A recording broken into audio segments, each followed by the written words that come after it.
Abstain file বিশ্বব্যাপী ব্যাপক আলোচিত। বিষয়টি আপনি কিভাবে দেখছেন?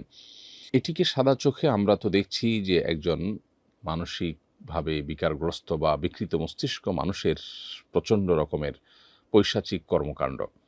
বাট এটাকে এর বাইরে আরও বিভিন্ন অ্যাঙ্গেল থেকে দেখবার সুযোগ আছে। বিশেষ করে যখন এর সাথে এমন রথী মহারথীরা যুক্ত, এই বিকৃতি, এই আপনার পৈশাচিকতা, এই নির্মমতা, এই আপনার আ মানে পশুসুলভ উল্লাস, আনন্দ এবং ভোগ, এটার সাথে যারা জড়িয়ে আছে সে মানুষগুলোর দিকে তাকালে সবাইকে বিকৃত মস্তিষ্ক বলে চালিয়ে দেওয়া সহজ নয়। দ্বিতীয়ত, এই ব্যক্তি অ্যাবস্টেইনের বিভিন্ন বক্তব্য, তার বিভিন্ন সময় সাক্ষাৎকার এবং তার উপর আ অল ওভার যে আপনার ফলো আপ, সেটির সামারিতে এসে নিশ্চিন্তে বলা যায় বা নির্দ্বিধায় বলা যায় যে এটা মূলত আ শয়তান পুজো যারা করে তাদের রিচুয়ালের অংশ। আমি অতি সম্প্রতি একটি ভিডিওতে ইউএসএ থেকে আ কোনো একটা অনুষ্ঠানে একজন ইহুদি নারীকে একজন সাংবাদিক প্রশ্ন করেছেন যে, "আপনাকে একটা ভালো ইহুদি ফ্যামিলি হিসাবে আমরা জানি। আসলে কি তাই?" তখন সে ভদ্রমহিলা তার আ ফ্যামিলির বিভিন্ন হিস্ট্রি বলছিলেন এবং বলছিলেন যে, "নিরুপায় হয়ে আমাদেরকে যেতে হতো, আমাদেরকে নিয়ে যাওয়া হতো এবং আমাদের ফ্যামিলিতে বাচ্চাদেরকে বলি দেওয়া হতো।" এই যে অ্যাবস্টেইনের এখানে বাচ্চাদের প্রতি যে নির্মমতা, তাদেরকে নিয়ে আপনার বিভিন্নভাবে অপহরণ করে এনে তার দ্বীপে, তার বিভিন্ন হোটেলে সেগুলোকে আপনার মানে জাস্ট অন্য ১০ টা পশু জবাই করে আমরা যেভাবে খাই, সেভাবেও না, বরং অত্যন্ত নির্মমভাবে এই শিশুগুলোকে শেষ করা এবং নানাভাবে আপনার জাস্ট উপভোগের বস্তুতে পরিণত করা।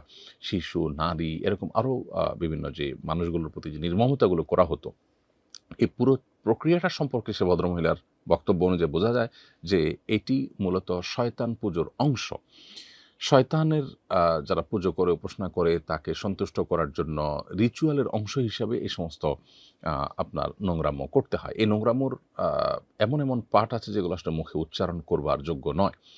সেই জিনিসগুলো তারা করত এবং বিশ্বের ক্ষমতাধররা, আ বড় প্রভাবশালী ব্যক্তিরা দিন শেষে এই সমস্ত রিচুয়ালের মধ্য দিয়ে তারা পার হয়।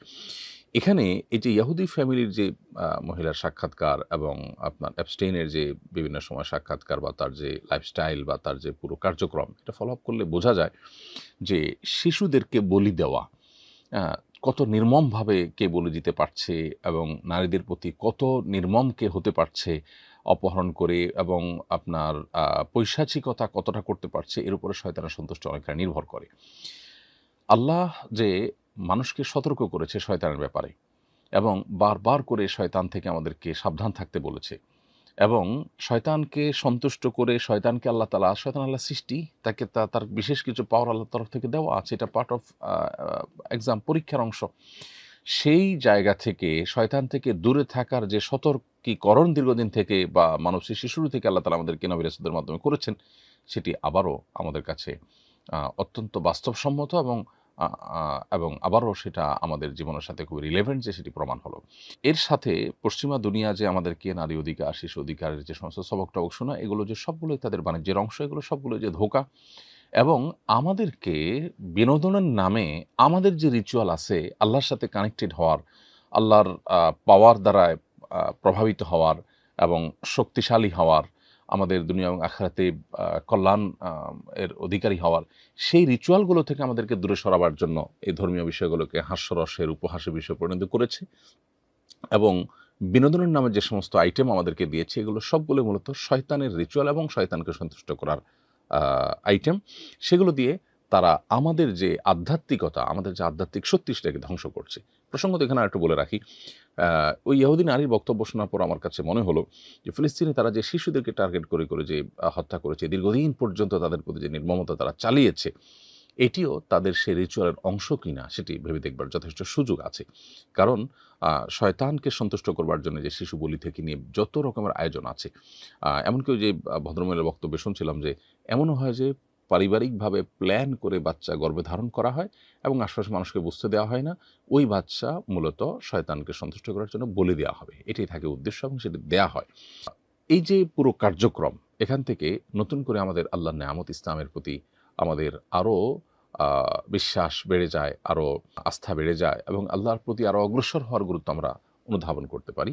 আমাদের কাছে ঝকঝকে তকতকে যে আপনার কালচার উপস্থাপন করা হয়ে থাকে, এগুলোর পেছনে যে কমার্শিয়াল ধান্দা আছে, এগুলোর পেছনে যে তাদের শয়তানি ধান্দা আছে, এগুলোর পেছনে যে আমাদেরকে থামিয়ে দেওয়ার প্রচেষ্টা আছে, সেটি বোঝার জন্য আসলে পণ্ডিত হওয়ার দরকার নেই। অতএব অ্যাবস্টেইনের এই ফাইলটা শুধুমাত্র এই ফাইল যেটি উন্মুক্ত হয়েছে, এর মাধ্যমে যে সমস্ত ঘটনাবলী আমাদের সামনে উঠে আসছে, এগুলো বা তার যে নির্মমতাগুলো ছিল এবং তার সাথে যারা বড়, বড় রথী মহারথীরা আছে, এদের যে কানেকশন পাওয়া যায়, এগুলো শুধুই মানবিক বিকৃতি, মানসিক বিকৃতির বিষয় নয়, বরং এর সাথে শয়তান তুষ্টির বিষয় জড়িয়ে আছে।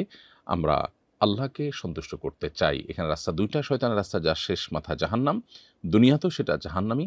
যারা শয়তানকে পুজো করে, তারা শক্তি সঞ্চয় করতে চায় বা শয়তানের পাওয়ার নিতে চায়। এই পাওয়ার দিয়ে তারা হয়তো দুনিয়াতে সাময়িক রাজত্ব করে, কিন্তু তারাও মানসিকভাবে কেউ আসলে সুখ পায় না। অতএব এই এপস্টাইনের ফাইল, এটা নিয়ে অনেক কথা বলার আছে, এটা নিয়ে অনেক কথা ভাববার আছে।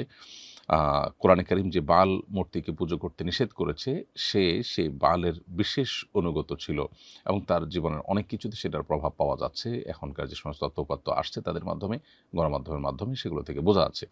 তো এই যে বাল এর যারা পূজা করত, যেটাকে আপনার ওই যে লিঙ্গ পূজার টাইপের আপনার যৌন বিকৃতি বা বিকৃত যৌনতা, এর সাথে আপনার যাদের সম্পর্ক আছে, এরা মূলত ওই বাল মূর্তির পূজার ওইটাকেই চর্চা করছে।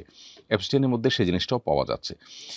এখানে প্রসঙ্গত আরেকটু বলে রাখি যে ট্রান্সজেন্ডার সহ যে সমস্ত আপনার এই যে বিকৃতির কালচার আমাদের সমাজে আমরা দেখতে পাই, এখন গোটা পৃথিবীতে অ্যাগ্রেসিভলি যেটা পুশ করার চেষ্টা করা হচ্ছে, এর সাথে আসলে শয়তানকে তুষ্ট করার বা শয়তানের উপাসনা করার বা রিচুয়ালের একটা সম্পর্ক বা যোগসূত্র কিন্তু আছে।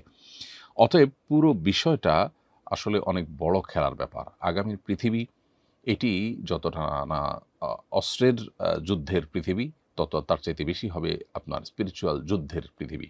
অতএব মুসলমানদেরকে মুসলমান হিসেবে আল্লাহর সাথে কানেক্টেড হওয়া, ইবাদতবন্দি করা, আল্লাহ তাআলার নির্দেশগুলোকে মেনে চলা, এগুলোর মাধ্যমে তাদেরকে আত্মরক্ষার চেষ্টা করতে হবে এবং তাদের শক্তি সামর্থ্যকে বাড়াতে হবে, গেইন করতে হবে।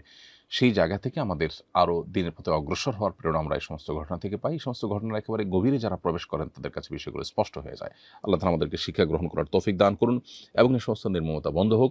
বাংলাদেশে যারা নারীবাদের মুখোশ পরে বসে আছেন, যারা শিশু অধিকারের সবক শোনান সকাল বিকাল, এই সমস্ত ঘটনা কিন্তু তাদের তেমন কোনো আপনার নড়ে চড়ে বসা বা তেমন কোনো উদ্যোগ বা তাদের কোনো বিষয় বা এগুলো নিয়ে তাদের তেমন কোনো কার্যক্রম আমাদের চোখে পড়েনি। অথচ এই জায়গায় যদি কোনো হুজুর থাকতেন, তাহলে আজকে ঘটনা কোন পর্যায়ে গিয়ে পৌঁছাতো। এখান থেকে এই মানুষগুলোরও দ্বিচারিতা বুঝে আসে, প্রমাণ হয়। যারা ইসলামের খোলস থেকে বের হয়ে যাতে উঠার চেষ্টা করেন, তারা ওই জগতের মানুষগুলোর আসল রূপ জানার পর অন্তত তারা ইসলামে ফিরে এসে ইসলামকে নিয়ে প্রাউড করার সময় বোধহয় হয়ে গেছে।